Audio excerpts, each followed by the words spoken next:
மரணங்கள் 2 பேரும் வழக்கறிஞர்களாக இருக்கிறார்.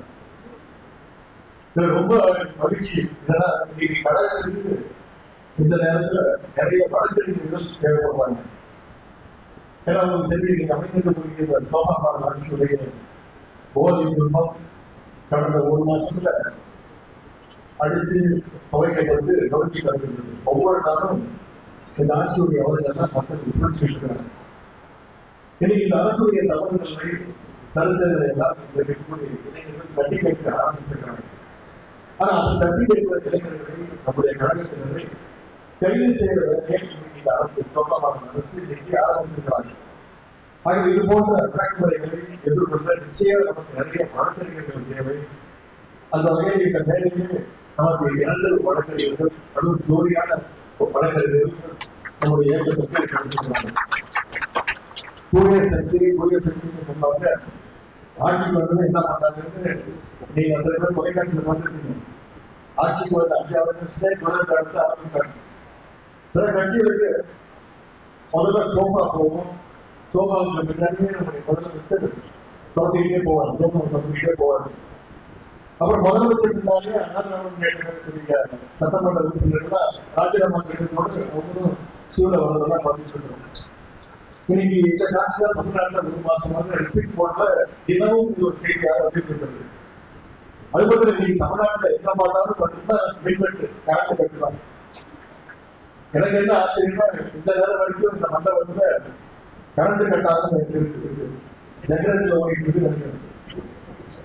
அதுவும் குறிப்பா இந்த ஒரசநாடு பகுதியில் பல கிராமங்கள்ல நன்னீர்ல பவர் கட் ஆகிட்டு இருக்கு. அது தமிழக அப்படி இருக்கு. விவசாயிகள் இன்னைக்கு இதனால் ரொம்ப பாதிக்கப்பட்டிருக்கிறாங்க. இன்னொரு செய்தி, நம்முடைய தலைவர் முதலமைச்சராக இருந்தோம் 2021ஆம் ஆண்டிலிருந்து 2025ஆம் ஆண்டு வரைக்கும் சரியா ஜூன் 12ஆம் தேதி அன்னைக்கு மேட்டூர்ல அணையிலிருந்து டெல்டா பாசனத்திற்காக தண்ணீரை நம்முடைய தலைவர்கள் ஒவ்வொரு ஆண்டும் சரியாக அந்த தேதியை கண்டுபிடிச்சார். ஆனா இந்த அரசு இந்த மேட்டூர் அணையை ஜூன் 12ஆம் தேதி தொடங்கினார்.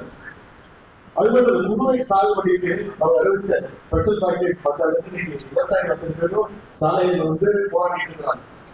இது சட்டமன்றத்தில் சொல்றேன். முதலமைச்சர் சொன்னாரு, திராவிட மேட்டையில் கூடுதலாக விவசாயிகள் போராட்டத்தில் இருக்காங்க அப்படின்னு விவசாயிகளுடைய போராட்டத்தையும் கொச்சைப்படுத்திக் கொண்டிருக்கிறார் இங்க இருக்கக்கூடிய நம்முடைய முதலமைச்சர்.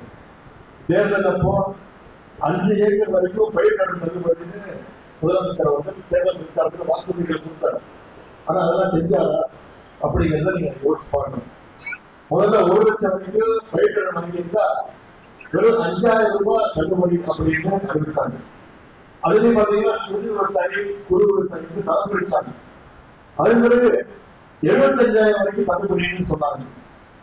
அது இப்போ ஒரே வீட்டுல 2 பேர் 3 பேர் கடன் வாங்கியிருந்தாலும் அரசு ஊழியர்கள், ஆசிரியர்கள் பென்ஷன் வாங்க இருந்தாலும் அவங்களுக்கெல்லாம் பயிர்கள் தள்ளுபடி இல்லைன்னு அறிவிச்சிருக்காங்க.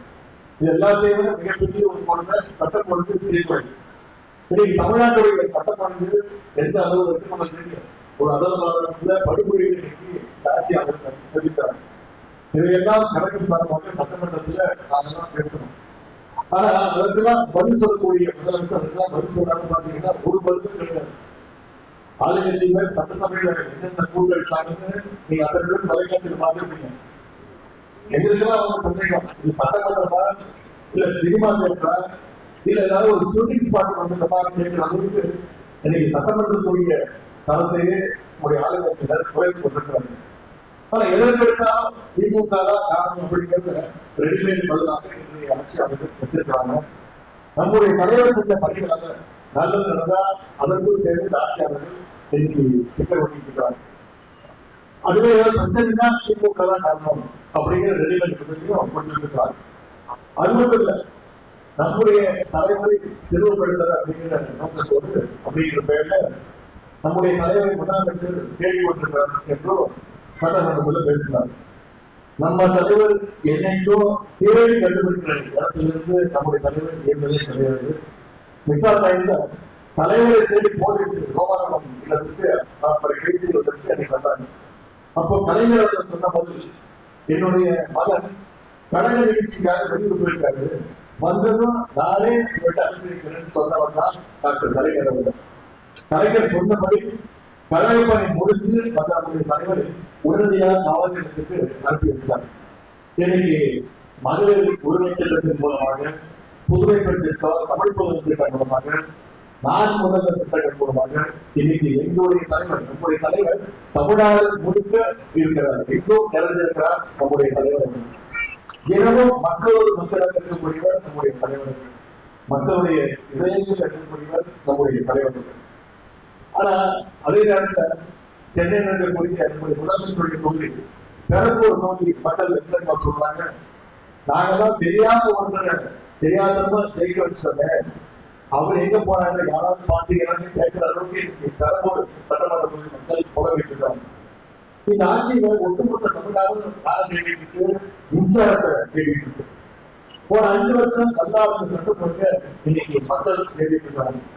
ஆகவே கிண்டல் பண்றதா நினைச்சு முதலமைச்சர் அவரை இன்னைக்கு எக்ஸ்போர்ட் பண்ண ஆரம்பிச்சிருக்காரு. இன்னும் அவர் சட்டமன்றத்துல டான்ஸ் மட்டும் ஆரம்ப அடுத்த கூட்டத்தில் நிச்சயம் ஒரு டான்ஸ் பர்ஃபார்மன்ஸோ இருக்குங்கிறது எங்களுடைய எதிர்பார்ப்பு.